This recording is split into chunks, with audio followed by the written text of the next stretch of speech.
Hola a todos y bienvenidos de nuevo a este curso práctico de Python desde cero. Hoy vamos a hablar de la programación orientada a objetos. Este vídeo es la última parte del tema de programación orientada a objetos. Vamos a comenzar hablando de los métodos de clase y los métodos de instancia. Para empezar, vamos a tratar los métodos estáticos. Los métodos estáticos llevan el decorador static method, como vemos aquí. De esta manera le indicamos a Python que es estático. ¿Cuáles son las características de un método estático?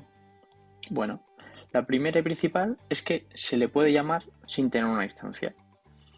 Es decir, yo puedo llamar al método prueba de la clase coche sin necesidad de crear un objeto coche.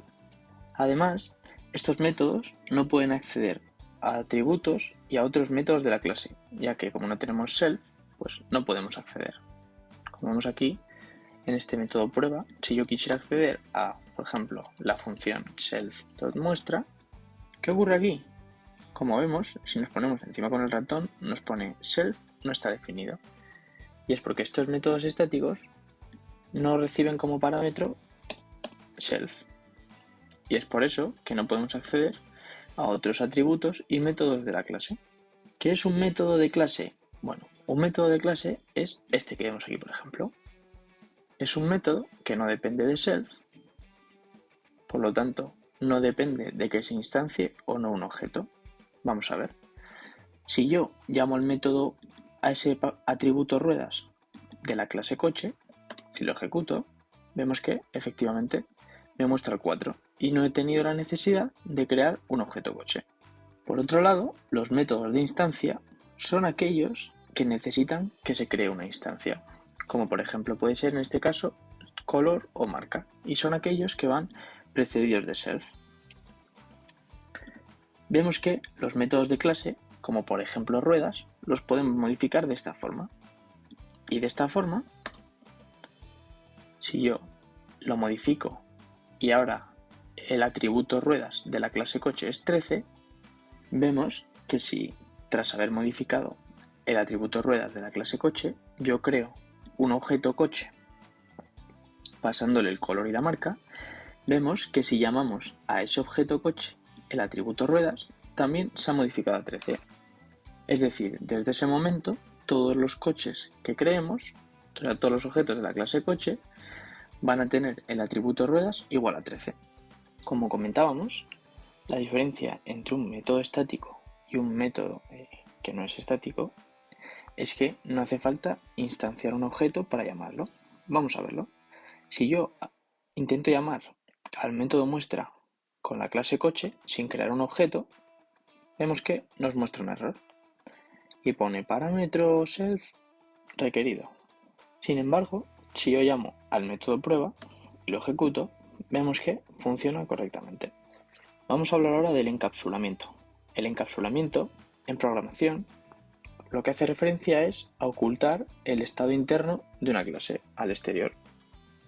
Básicamente consiste en hacer que los atributos o los métodos no sean accesibles desde fuera y no se puedan ni ejecutar ni modificar.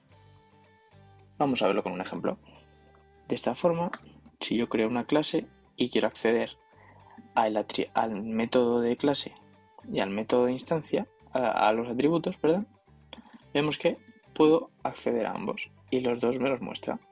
Si queremos que no sea accesible, para encapsular, pues antes del nombre del atributo ponemos dos barras bajas.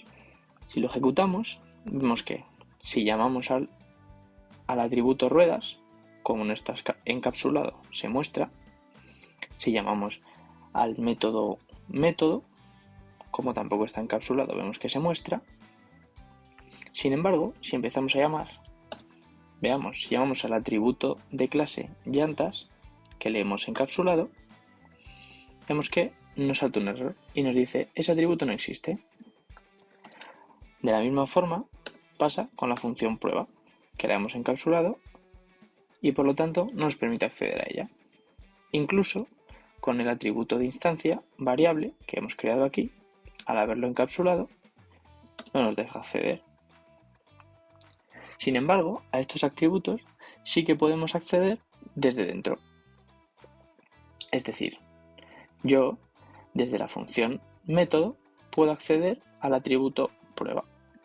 Vemos que si desde el método llamamos al método encapsulado prueba, nos permite hacerlo adecuadamente, y de esta forma, cuando ejecutemos el método, pues nos va a ejecutar también el método prueba. Y vemos que si lo ejecutamos, efectivamente nos muestra primero este método si es accesible desde fuera, que es la cadena de texto que había aquí dentro, y después nos muestra este método no es accesible desde fuera, que es lo que imprime la función encapsulada prueba. De esta forma prevenimos que se ejecuten métodos que solo queremos ejecutar en momentos concretos y controlados y que no sean accesibles por el usuario, y de igual forma con los atributos. De esta forma prevenimos errores y hacemos que el código sea más consistente. Espero que os haya parecido interesante este tema de programación orientada a objetos. Este ha sido el último vídeo en relación con este tema. Como siempre, cualquier cosa que queráis saber acerca del tema, dejármelo por los comentarios, y en la descripción os dejo el enlace a los documentos. Y como siempre, hasta la próxima.